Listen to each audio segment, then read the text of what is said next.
The cough center of the brain is a region of the brain which controls coughing, located in the medulla oblongata area of the brain. Antitussives and other cough medicines focus their action on the cough center.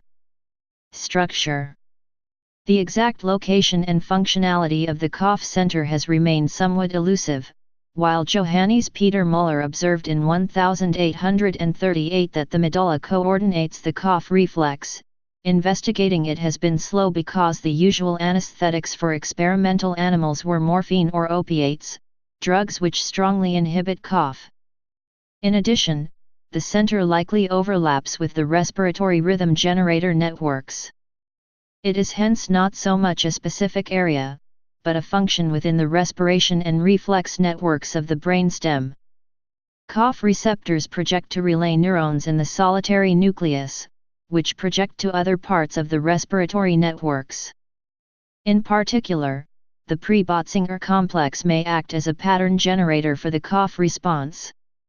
Parts of the caudal medullary raphe nucleus, nucleus raphe obscurus and nucleus raphe magnus, are known to be essential for the cough response.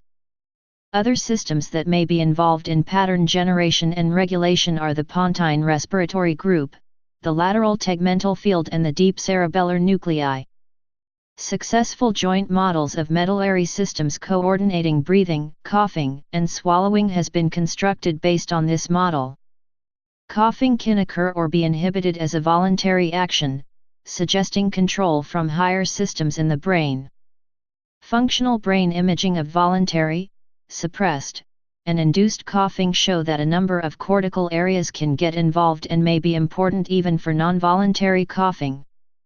In contrast, voluntary coughing does not seem to activate medullary systems. Please subscribe and thanks for watching.